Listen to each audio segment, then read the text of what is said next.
and welcome to Congressman Joe Courtney's telephone town hall with Connecticut's Attorney General William Tong. Thank you to the thousands of residents from across eastern Connecticut for joining us this evening. My name is Sam, and I will be your moderator. Tonight's event will be an opportunity for you to ask about the issues most pressing to you and hear from Congressman Courtney about his work in the U.S. House of Representatives and Attorney General Tong's efforts in the courts to respond to the new administration's recent actions. If you would like to ask a question at any point during the call, please press *3, and you'll be transferred to a staff member who will add you to the question queue.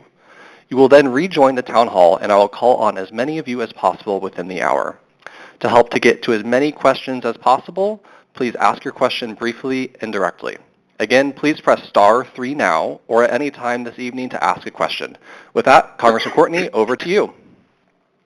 Great. Well, thank you, Sam, and thank you to everyone who's on the line tonight. And sorry it was a little late getting started. We had a little technical glitch. But anyway, I'm going to be very brief, and then yield the floor to Attorney General Tong, who I'm really delighted is joining us this evening because he is very much involved in I think a lot of the issues that people have expressed concerns about. This is my fourth time that I've been in Congress with a transition to a new administration. There always is change. That's a given. But I have to say, what's been going on for the last 3 weeks since January 20th really far surpasses, any prior transition in terms of just the concerns and anxiety in many cases for people in the 2nd Congressional District. Last week alone, we got 5,000 calls into the office, and that's continued this week. Again, a variety of concerns, given the fact that the administration has issued 89 executive orders. At this point in the first term of that President Trump served, there was one executive order the first month. Again, 89 is, again, far surpasses his own prior service as well as any other prior administration that I've been around. There are 56 lawsuits that have been filed in federal courts around the country, and again, Attorney Tong is going to be able to really give us direct information about two of probably the most high-volume concerns that we've heard about in the office. The first is one that is aimed at the spending freeze, which again was issued the Monday after the president was inaugurated on January 27th. That was partially rescinded 2 days later. And the second is concerning the DOGE, the Department of Government Efficiency, which is a special government office, according to the White House, that again showed up at the Treasury Department and was given access to probably some of the most sensitive data within the federal government. Target of cyber attacks from overseas, are aimed at this office, and not surprisingly, given the fact that there's so much sensitive information regarding personal privacy, data like people's just names, addresses, social security numbers, work history, in some instances medical history, because again, all payments pretty much flow through the Department of the Treasury. Again, Attorney General Tong has been directly involved in those two high-profile cases, and has been doing great work. Again, there's a whole host of other actions that were brought that involve federal employees, lawsuits in terms of FBI agents. My dad was an FBI agent, so that's one that I actually watched pretty closely in concern, in terms of the concerns that were raised in that lawsuit. Birthright citizenship, again, a number of other issues. So hopefully we'll get to as many of these, areas of concern that people have expressed, as well as the fact that there is legislative activity. As I'm sitting here tonight, the Budget Committee is having its first meeting in the House in terms of a reconciliation bill, which is going to be, really a titanic debate and struggle in terms of just the types of changes which the administration is seeking to get, both in the tax code and critical programs such as Medicaid, SNAP benefits, a whole host of others. I'm going to stop there. Again, welcome Attorney General William Tong is in his second term as Attorney General and has been doing great work again on some of the issues which we're going to talk about here tonight. Thank you, William, for joining us. Thank you, Congressman Courtney, and thank you for your leadership for so many years. We both served in the State House of Representatives, and of course, Congressman Courtney went on to be a congressman and has served so well for so many years, and now I get to partner with him as Attorney General. Let me just say that we really have worked closely together. We were here for President Trump's first term, so we were here for 1.0, and now we're here for 2.0. And in 1.0, together, Joe Courtney and I built a state-federal firewall to protect Connecticut and Connecticut families, and that firewall is still standing, and we're doing everything we can to protect the families and the residents of the 2nd Congressional District and across Connecticut and across our country. Let me just set the table and say state attorneys general working with members of Congress, with our senators, with our governors, we've been ready for this moment. We anticipated that this could be where we are. We expected the Trump administration, the second go around, to be much more aggressive, and they have been. And it's pretty simple for me. If the Trump administration takes an action that directly harms people in Connecticut, hurts us, hurts our state, hurts our families, if we have good claims and defenses, and if we have standing, meaning does the state of Connecticut have a right to sue, then I'm very likely to take action. And what we're doing at the end of the day is protecting Connecticut families, and stopping the president and his administration from taking what we view are blatantly unconstitutional and unlawful actions that at the end of the day hurt all of us here in our state. So, Congressman Courtney, I'm going to try to go quickly in chronological order to summarize what we've done to date and then turn it back to you for questions. But very quickly, 3 weeks ago, the president took the oath of office for the second time. We knew that there would be a flurry of executive orders. It took a while. He didn't issue his orders until 9 p.m. on that Monday night, but one of them was a ban on birthright citizenship, which is in direct violation of the 14th Amendment to the United States Constitution, which says that if you're born in America on American soil, you're an American citizen, period. There's no ambiguity in the 14th Amendment, and frankly, I would not be on this call if not for birthright citizenship. I don't derive my citizenship from my parents. They were not yet citizens when I was born. I'm an American by right of my birth in Hartford Hospital, and this is true for so many Americans. So he issued his executive order on Monday night. We sued on Tuesday. We had a temporary restraining order by Thursday, and I was in federal court on Friday, helping to argue that case, being part of the legal team that argued that case in federal court on Friday in Boston. Then in the second week on a Monday, we heard that through the Office of Management and Budget, the president was ordering a halt to all federal funding in Connecticut. And so Congressman Courtney and I and others were in Hartford on Tuesday to speak out and to urge action across the country to stop this blatantly unconstitutional hijacking, really, of the Congress's power and prerogative. Congress has the power under the spending clause to appropriate money. And once that money has been appropriated, the president has no right or authority to stop Congress's order and decision that money be spent. His job is to make sure that it's spent and that the purposes of whatever program Congress has developed are met. And so we sued on that Tuesday at about 5 o'clock, and we got a temporary restraining order a couple days thereafter. And so fast forward to Friday. So Friday I was in federal court in Boston.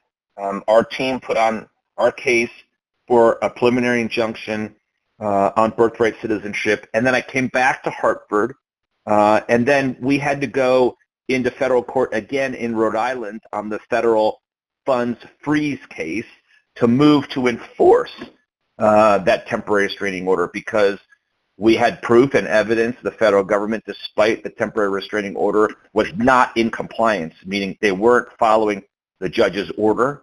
So we moved to enforce that, and then we then sued in the Southern District of New York that very same day to stop the president from allowing, and the Secretary of the Treasury from allowing Elon Musk and his tech bro hackers access to the Treasury Department's central financial systems, including the Bureau of Fiscal Services. And then by Saturday morning, we already had a temporary restraining order there. And then by Sunday, we got an order from the court. There's a lot to follow here, but compelling the president to comply with the temporary restraining order on the federal funds freeze case.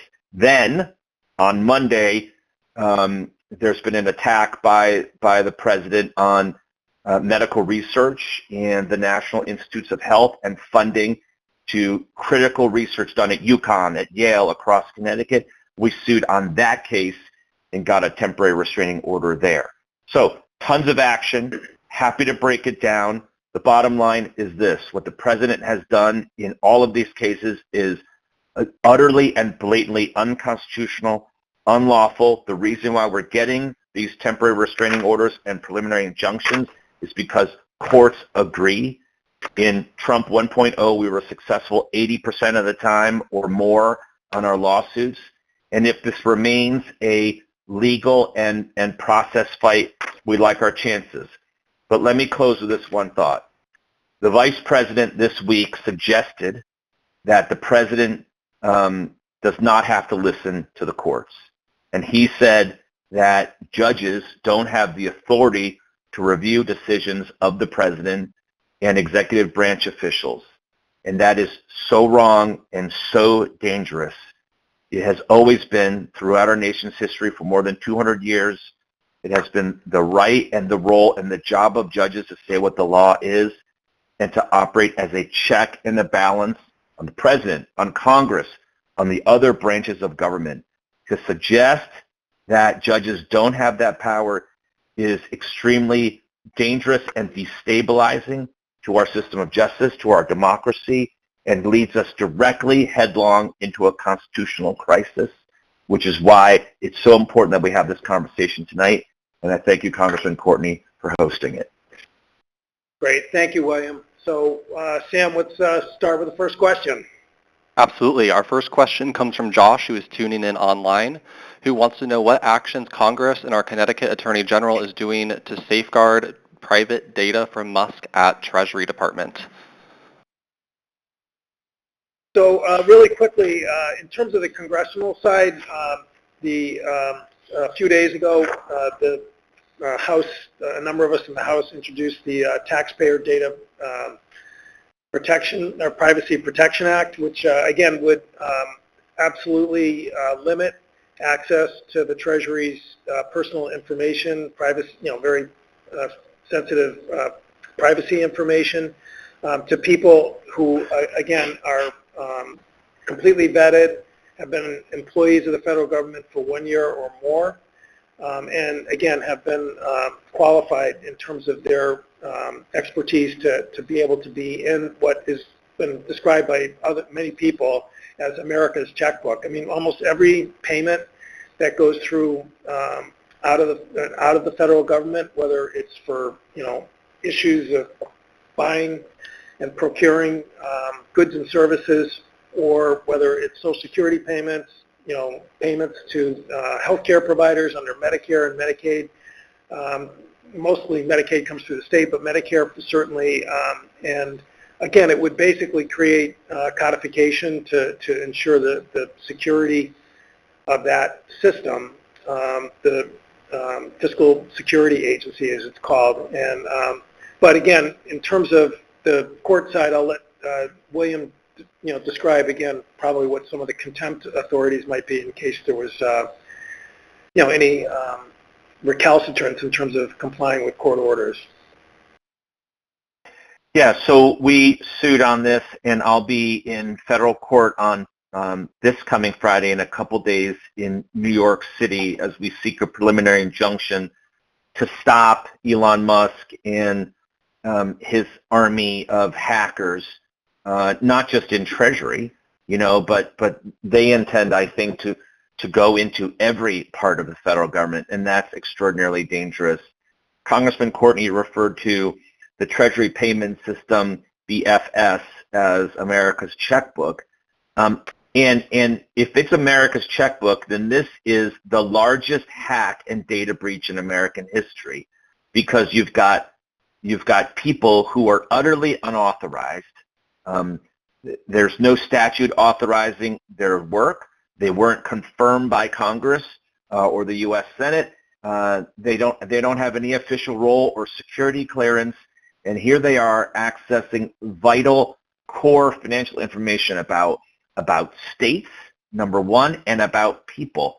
They had control at various points, not just read access, read write. They had the ability to change code and to interfere with payments directly to people, including Social Security payments, veterans payments.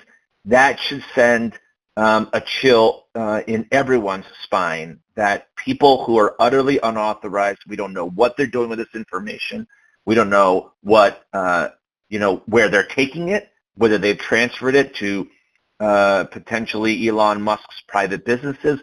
What are they doing with this information? That's why we sued. We're seeking the preliminary injunction.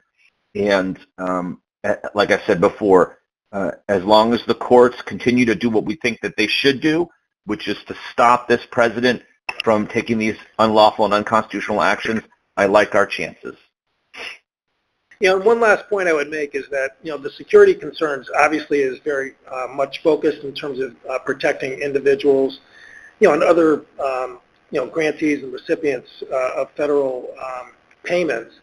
But there also is a logistical security concern. This computer system that is operated at Treasury is a COBOL system for some of the computer geeks out there. I mean, that's a fairly old system there that really, it gets lots of love and care to keep it functioning and secure. But as I, sort of alluded to initially, it is a target of malign actors. We all tell stories, everyone listening, about people, attempts to get hacked, in terms of, credit cards or, your personal information or whatever. But you can imagine what the Treasury Department is in terms of being a target. And, having a third-party group like William just described in there sort of fiddling with this system, and then, could be like a backdoor in terms of breaches of that system. And that is really one of the most, in my opinion, huge issues why the court should be taking the action which the AGs did. And it appears so far that the order is holding, in terms of the restrictions and limitations that the judge ordered. And again, I think the Attorney Generals did, the people of this country, just a huge service in terms of bringing that action. Thank you all again for joining tonight's telephone town hall. If you have a question, please press *3 now. Next, Congressman, we're going to go to Carol from East Haddam. Carol, you are now live on the air. Yes, I have a question that concerns me about both Musk and, of course, President Trump. They've ignored everything that has occurred legally, and I'm concerned that they will continue to do so and violate the court's orders. What can the Attorney Generals, or what can be done to prevent that? So, if I may, Congressman, yeah, sure. Let me just say that we've been very effective so far at stopping the president and his actions. They have generally, I think, in some spaces, I think the court orders have been generally effective, but there is non-compliance. And I can't say that there's complete non-compliance, but the reason why we had to move to enforce in the federal funding freeze case is because we were aware here in Connecticut, for example, that there were funds that should have been dispersed to the Department of Energy and Environmental Protection, or our DEEP, that were not flowing to Connecticut. And so we took action, and the court issued an order, and we believe that they should and they will comply. So I don't think it's accurate that they haven't complied, but I do think it's accurate that in some cases they're not. So what's next is if they don't comply, we'll go back to court, and frankly, if they're in contempt of a court order, they may face fines or worse. And so we'll take the next step there. The question of what happens if the president does not comply with a court order in total and just says, I don't have to comply, I don't have to tell you, that puts us in a very dark place. That is a constitutional crisis. We're already in one. Let me just be clear. I don't mean to be an alarmist, but already we're in a crisis because they are not compliant in certain respects, because they're so brazen in the way that they're acting and challenging, established legal standards and rules and norms. And so it's very hard for me to say exactly what happens next, except to say that if we are in a full-blown constitutional crisis and he won't comply with court orders, all of us have to speak out. And all of us have to use our voices and our feet and frankly take to the streets and show that we will not let this stand, that our democracy, our legal system is too important, and we have to use our collective power and might to make sure that they hear us. And just to sort of quickly follow up on that, so if you actually look at what's happened over the last 3 weeks, there actually has been retreats that have been made by the administration. The order to rescind the funding freeze, even though it was not, and still has not been 100% clean, it happened because of external pressure that the White House was feeling. I mean, worst kept secret in Washington is just that the White House got bombarded with phone calls from Republican governors and Republican members of Congress when that first order went out, because it shut off Medicaid, which is the largest health plan in America. It's even bigger than Medicare in terms of the number of patients that are covered by it. But that initial order, which carved out Social Security and Medicare, did not carve out Medicaid. So as a result, the Department of Health and Human Services just shut off access to that program, which for nursing homes, thousands of them across America, hospitals, were burning up the phone lines, to their state governments, and the state Medicaid administrators were also, losing it. That triggered the external pressure that came into the White House, and that is one of the reasons, and I think probably the reason, why the White House issued that rescission. It was political pressure, as opposed to really even the lawsuits, which did prevail, that caused that to happen. Same thing with the tariffs against Canada and Mexico. When the reality of it actually hit and the markets tanked, the White House, they came up with this very, flimsy face-saving sort of excuse in terms of why they were pulling back on the tariffs. But the fact is they pulled back. And so, to play out the scenario that William described, I mean, there's no question that if we hit this sort of moment where the President of the United States or an executive branch agency is not complying with a court order, that is going to have a ripple effect in terms of just, not just the political community or Washington, D.C., but it's really going to have an impact, I think, in terms of, people's belief in our government and their financial security as well, and there's going to be blowback. And that is something that I think people should also keep in mind. Is that this has not been they have not been invincible since January 20th in terms of these executive orders. Thank you, Carol, for your question. Congressman, our next caller is Mary Ann from Bolton. Mary Ann, you are live with the Congressman and Attorney General. Hi. Hi, Congressman. It's Dr. Mary Ann McDonald from Bolton, Connecticut.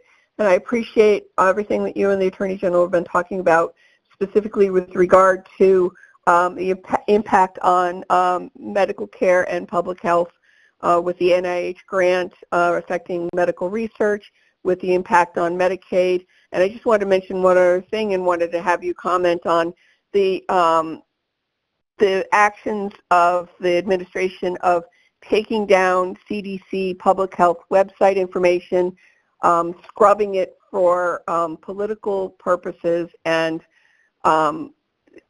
removing evidence-based recommendations for more of a appropriate for their political point of view, and the impact that that also would have on public health. And just would like to get your take on all of these actions and overall public health. Sure. So thank you for calling in. And I think again you are describing. I mean, we are very focused on the funding. Shutdown, and we have grantees in Connecticut, like the Attorney General said, up at the University of Connecticut, that are doing outstanding research on issues like autism and opioid addiction, and who again have been vetted and approved. A highly competitive process in terms of their projects, and who are now shut off because other executive orders on DEI are being posed as reasons why payments can't go through, which is basically paralyzing this important work. And I know the Attorney General is involved in terms of trying to address that issue. In terms of what the ripple effect is at CDC. As far as information, again, there's going to be political pressure from Congress once we start getting to spending bills. And Congresswoman DeLauro, who I know William's been working with, is very focused in terms of trying to make sure that when we deal with the shutdown cliff that we're fast approaching, the federal government will need to get it funded after March 14th. That is going to be, definitely a bone of contention when the two sides are negotiating. And, we know obviously there's a vote coming up on the new Secretary of Health and Human Services, who is also somebody who, really has expressed some pretty radical ideas about, just good science as far as that agency. So that again, that's in some ways very much in the political realm in terms of just, how Congress is going to be doing oversight of the department. And, it's in the House, where it's very closely divided. I think you're going to see there's going to be moments of leverage where, that type of oversight, we're going to have an opportunity to weigh in. And I'll stop there for William. Yeah, I think it's really important to, take a step back from all the talk about legal challenges and temporary restraining orders and, frankly, legislation, and think about what the real impact here. I mean, for most of us on this call, we remember all too well, it's so fresh, 9/11, the financial crisis of 08, 09, and of course the COVID pandemic. And this is what we lived through together, and they were so scary and so dangerous. And thank God that many of us made it through. Many of us did not. And what the president is doing is exposing us to all of those risks all over again. I mean, by cutting the FBI's manpower by half, right, which is what they're on a path to doing. How will we respond to the next terror attack? By gutting the CFPB, which was created in response to the financial crisis to look over at big banks and the mortgage servicers. If you get rid of them, who's minding the store? And doctor, I don't have to tell you, we just went through a pandemic, a global pandemic, in which thousands of people in Connecticut died, millions of people across the globe, and you're going to cut our legs out from underneath us by slashing and burning medical research funding, would we be able to develop a vaccine or a response in time if we gut our entire medical research infrastructure in this country? And never mind vaccines broadly, and we're seeing a huge uptick in measles and in polio again, things that were thought to be long gone. So again, this is about the risks to all of us and our families and real people. Thank you, Mary Ann, for your question. Before we move on to our next caller, I want to remind everyone that if you would like to stay up to date on the Congressman's work here in the U.S. House of Representatives, you can sign up for his weekly newsletter at courtney.house.gov/subscribe. Congressman, next up we have Linda from Enfield. Linda, you are now live. Good evening, Congressman Courtney, and thank you, Attorney General, for all your quick solutions to trying to fix this mess that we're in. My concern is how do we secure the separation of powers with a man who clearly is ignoring the courts even as we speak and seems to have no problem with that and no backup. I don't understand why they can't impeach him before he does more harm or decides to take apart more FBI or anybody else that keeps us safe. Thank you. Thank you. So, speaking again from a congressional angle here is that, the House, as I said, it's very closely divided. The Republicans have a majority today, as we're talking here, of 3 votes. So, trying to enact measures which, at some point, the president, and is, who is over here lobbying for different issues like his tax cuts and the reconciliation bill, they acknowledge that none of that can happen without Congress, and that's where I think the leverage in terms of trying to get this administration back within some guardrails as far as compliance with just reasonable, sensible process as far as the way government is functioning is going to, I think, emerge in terms of the upcoming months or so.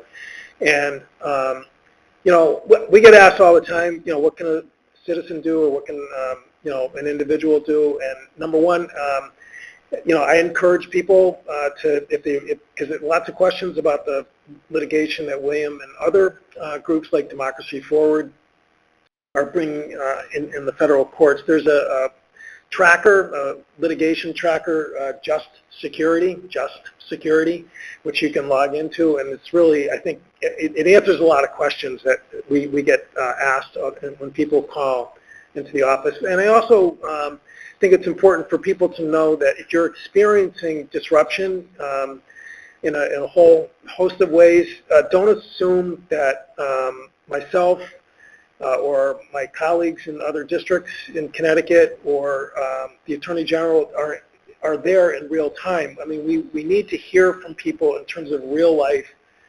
disruption. I was at a fire station just recently where one of the Homeland Security FEMA grants now are basically frozen.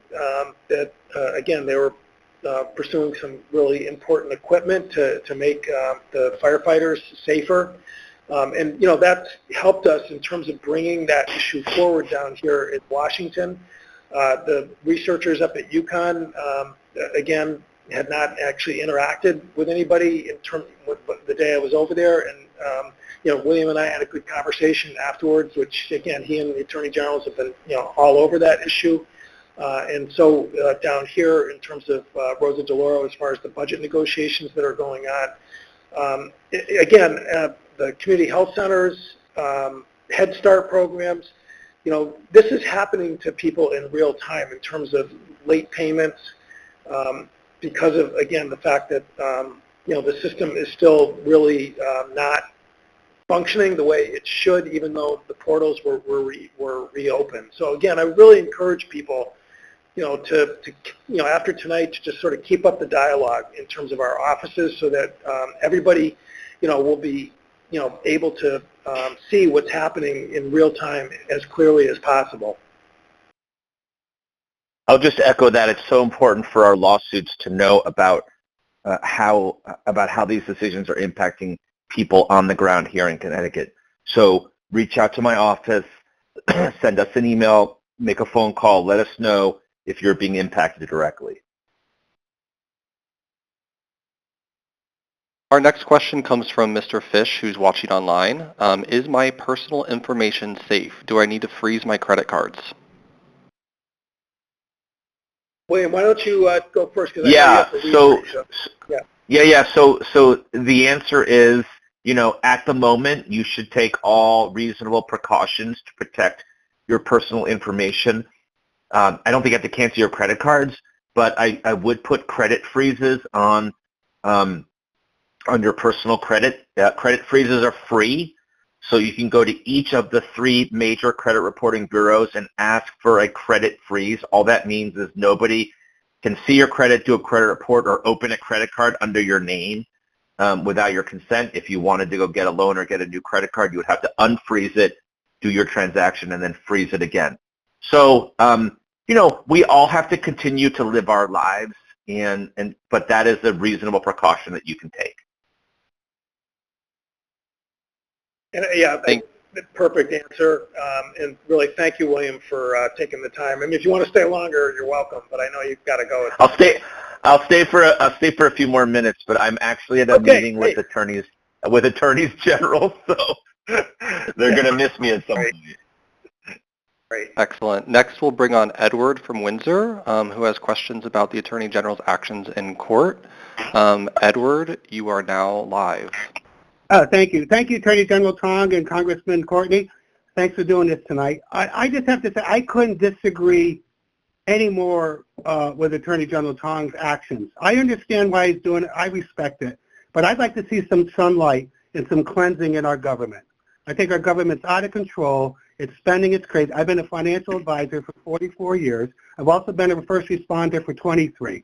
And I just think that we need to go through this, and a little hold is not the end of the world.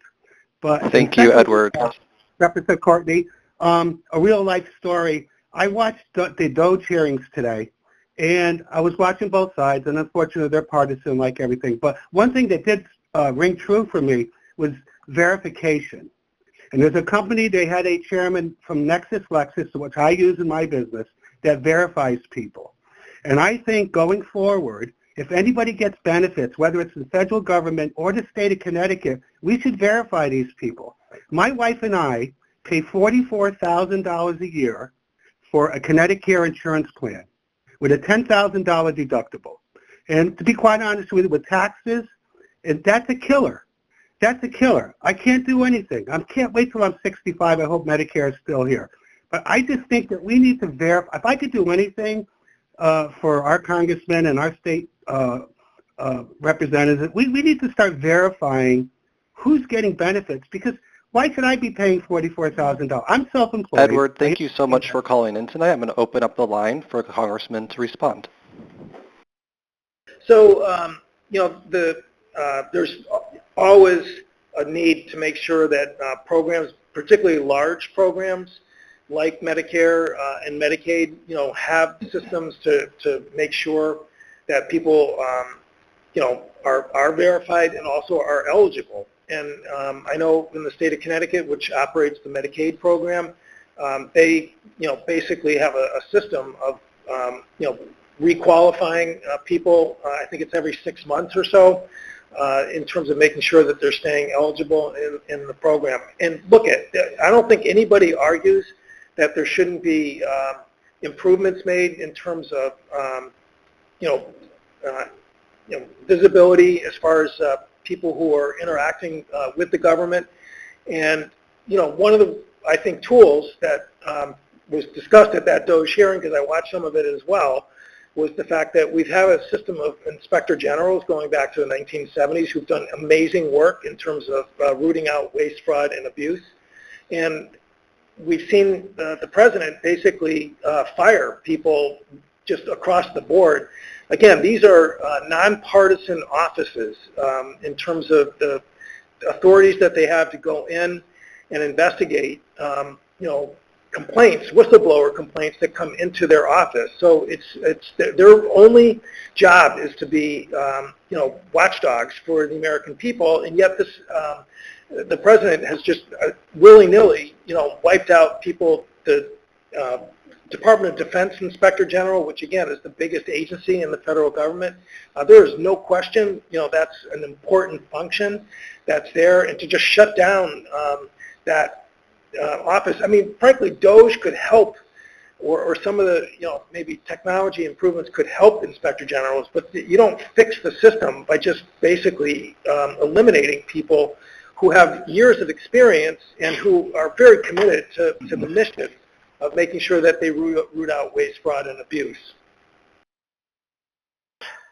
If I may, Congressman, and I do have to jump, but let me just address the last caller's frustration, and I hear and understand the frustration, but you mentioned that you hope that Medicare is still there when it's your time, and maybe Social Security as well. If we don't stop the president now, and we don't stop people from breaking the law in the federal government, all of that is in doubt. And at the end of the day, this isn't some partisan fight. This isn't, of course there are partisan elements, but I'm not doing it. We're not working 24/7 to make some political point or score political points. I'm doing it because people are at risk of not receiving their Social Security checks. Veterans are at risk of not receiving veterans payments. He's talking about defunding health care, defunding the police. Half of the FBI's manpower is at risk right now, today. And frankly, for my family, I'm not willing to take that risk. And I'll just close with this. What people don't understand is that democracy, our system of self-government, is one big honor system. Everybody has to play by the rules. By the way, you're a financial advisor.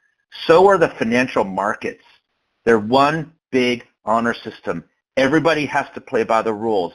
If we let people cheat and steal and make misrepresentations in the financial markets, and you don't have predictability, and you don't have legal claims and remedies, and you can't look to the courts to protect you, there's no market. There's no free market. And so the same is true about every other part of life. People have to follow the law. They have to follow the rules. And if they don't, it all falls apart. Thank you for joining us, William. Thank you, Congressman. Have a good evening. Yep. You too. Our next caller tonight is Deb from Chester. Deb, you are live with the Congressman. Yes, good afternoon. Yes, good evening. Thank you so very much. And thank you, Congressman Courtney, for all of your help and your work, along with the attorney. We appreciate it. I have a quick question.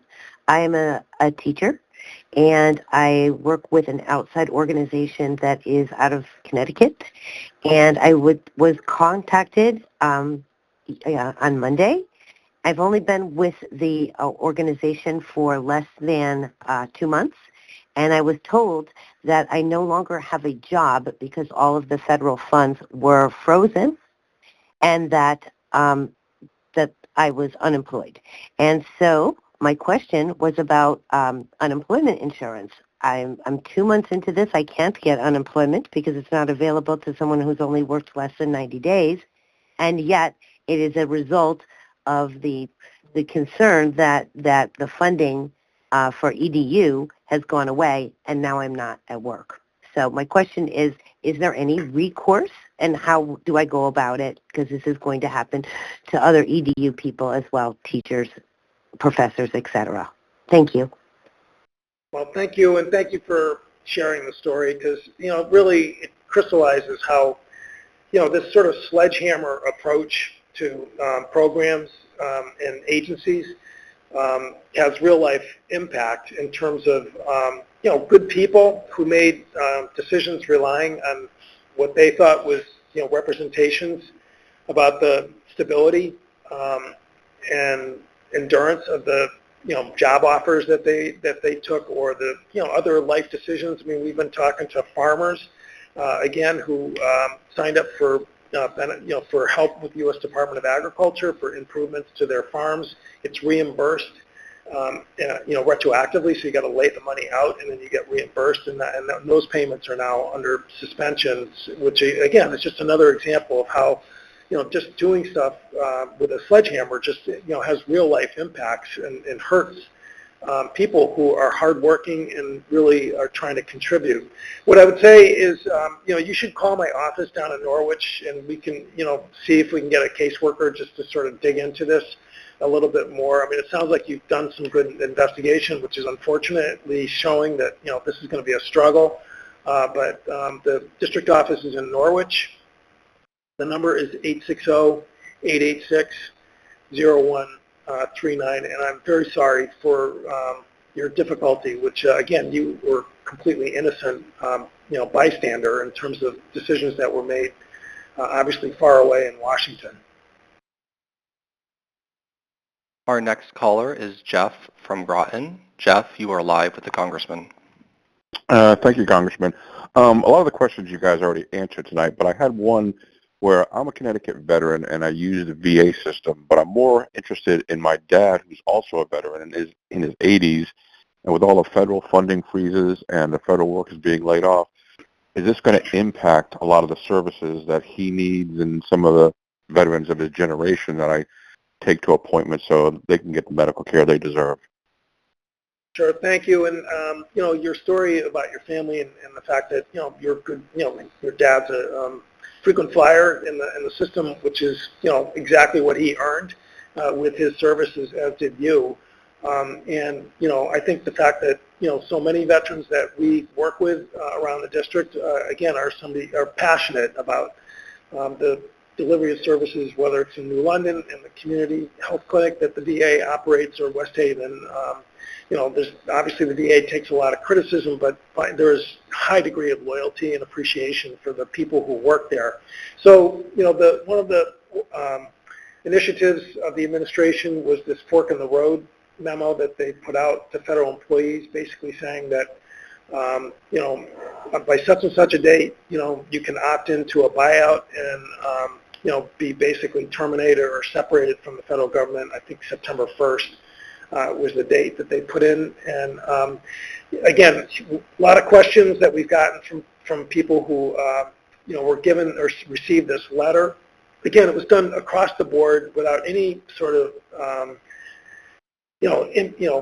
targeting as far as protecting critical positions. And I say that particularly with the VA because there has been such a push over the last 5 or 6 years to increase employment of critical functions within the VA in terms of medical staff, technical staff that are important to make sure that some of the expanded opportunities for care under the PACT Act, that veterans were going to get the help that they need. It is the Trump administration is saying that the VA has not done a blanket fork in the road buyout offer to all VA staff, but they definitely did with some. And to the extent that, in my opinion, the personnel in that, particularly in the health part of the VA, if it's going to drop, then you're going to see more waiting times and wait lists in terms of ability to get needed care. We know there's also voices in the administration that are talking about, basically going back and re-examining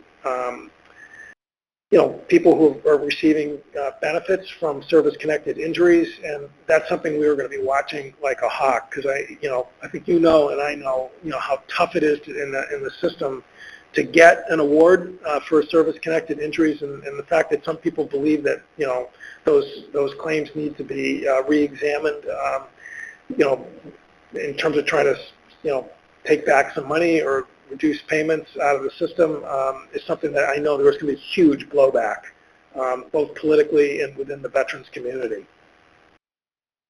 Thank you, Jeff, for your question. And Congressman, next up we have David from Old Lyme, who has a question about tariffs.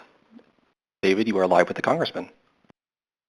Good evening, Congressman. I thank you very much for putting on the call this evening. I am a business owner in the small business home remodeling construction industry. I've been affected directly now with some of my employees who are under work visas are now afraid that if they go back to visit family, that they're not going to be allowed back in the States, or that visas are going to be pulled, and therefore they lose what they have currently in the States. And my question is kind of two-part. Do we have anything in place to protect the citizens in Connecticut who are under these type of visas?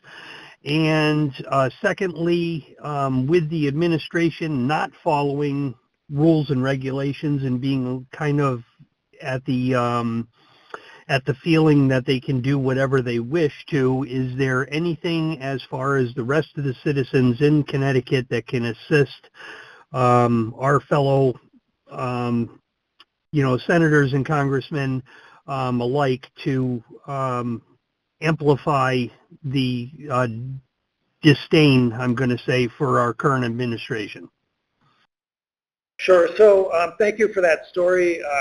Earlier today, I had a farmer from Lebanon area who, again, uses the H-2A program in terms of its work, their workforce that are there. And again, this is a very successful enterprise, and they're picking up the same sort of anxiety amongst their workforce about,